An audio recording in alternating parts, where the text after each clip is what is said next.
Hello friends, and welcome to another Sunday with Sarah. As you've probably noticed, I'm not Sarah Baldwin. In fact, I am her son. My name is Harper, and I grew up going to a Waldorf school. I was Waldorf educated from pre-kindergarten all the way through 8th grade. And I'm here today to talk about a subject that Sarah has covered before from her perspective. She's done videos before, she's talked to you before about her favorite toys, but I'm here today as an ex-little boy, an ex-Waldorf kid, to share with you my top 5 favorite toys. Okay, so my first favorite toy is a book. This is the American Boy's Handy Book. It's been around for a long time. It was written by one of the founders of the Boy Scouts of America, and this was basically my Bible growing up.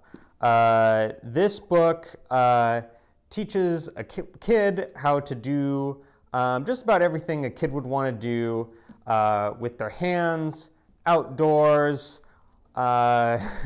just really everything is in this book. Some of my favorite projects in it were how to build tree houses, how to make your own fishing rod. There's everything. How to make rafts, how to make your own boats, how to make snow forts, and how to have snowball warfare with your friends, and all kinds of stuff. I will say that this book, it's been around for a while. There are a lot of activities in here that require adult supervision.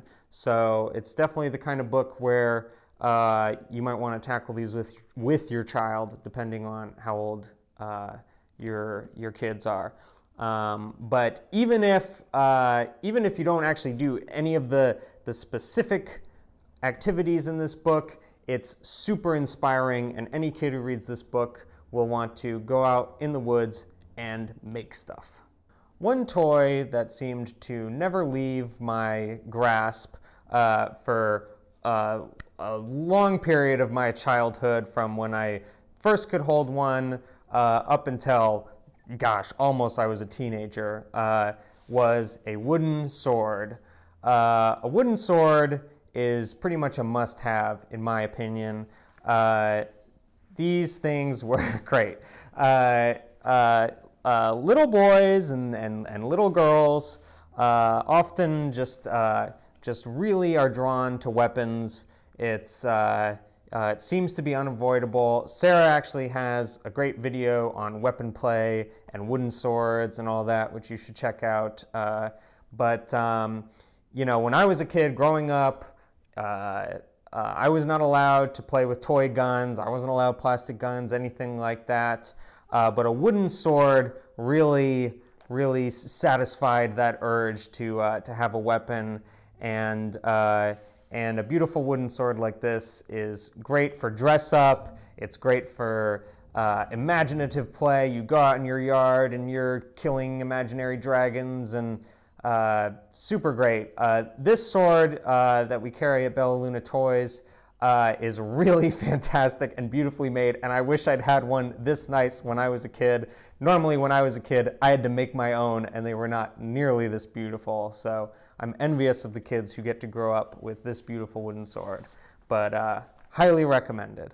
So I didn't grow up with a lot of plastic toys, and that means that I didn't have a lot of the action figures that a lot of kids grow up with.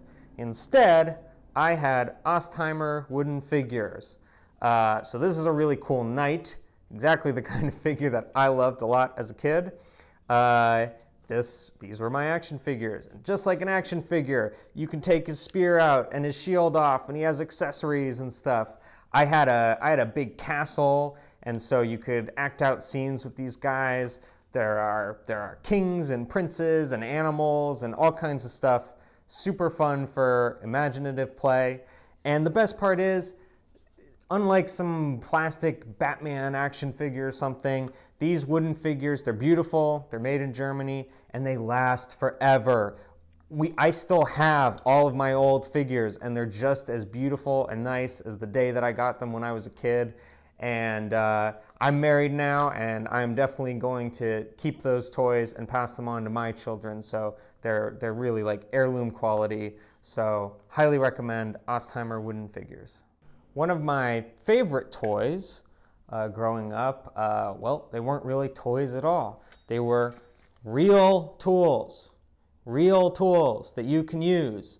A lot of kids I see grow up with toy tools, plastic hammers and screwdrivers and stuff, and they don't actually work. And that to me seems like a shame. I remember in kindergarten, one of my classmates and I, our favorite activities was we would go outside and there was a little shed and we all had real shovels, real metal shovels that could dig, and we would go out and we would dig holes. It sounds weird, but it was very fun for us. These are some real tools that children can get a lot of really, they learn how to use them. It's great and it's fun. These are some gardening tools that we carry at Bella Luna Toys. This is a shovel. These are a hand spade and a fork. These you can do some real gardening with. You can also, hammer, screwdriver. You can go to your local hardware store, and they often have smaller versions of real tools that totally work. Sarah used to, with her students, young students, would have a stump in her kindergarten yard where students they would be supplied with nails and a hammer, and they would just learn how to hammer. They would just hammer nails into a stump. Again, sounds weird, but it's very fun. And so these aren't really toys, but they're one of my favorite playthings growing up. So my final top 5 toy, and this one probably really is my top toy growing up, a piece of wood. This one is a little small for demonstration purposes. What I'm really talking about are boards, longer boards, all different sizes really, 2x4s, 4x1s, sheets of plywood, anything you got, just lumber.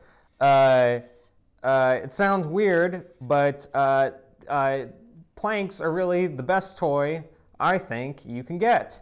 Why? Well, because you can do everything with wood. Everything I needed wood for. I needed wood for everything. Wood was like a scarce commodity resource for me as a kid. When I was in school, in grade school, we would have like wars, the kids, over who had control over the 5 boards that the school had in the playground. You do everything with it. You build forts with it. You build tree houses with it. You make wooden swords with it, with your real tools. And the great thing is that they would be repurposed. If you have a good solid piece of wood as a kid, you don't waste it. You'll put nails in it, you'll use it to build a treehouse or something, and then a month later you'll rip it out and you'll use it to build your own catapult or something. It's just, there's really no limit to it, but having a good supply of lumber is really one of the best things a kid can have growing up, in my opinion. Well, there you have it, folks. Those are my top 5 toys from when I was growing up. I hope you've enjoyed hearing from me today instead of Sarah. Don't worry, she'll be back. And in the meantime, if you have any questions for her, you can always email her at sundaywithsarah@bellalunatoys.com. All of the toys that you saw today, except the piece of wood, I'll put the links down below in the video for you to check them out. And if you like this video, please give it a thumbs up. Please subscribe to the Sunday with Sarah YouTube channel. And if you click the notification bell, you'll be notified every time Sarah posts a new video. So long. Thanks for watching.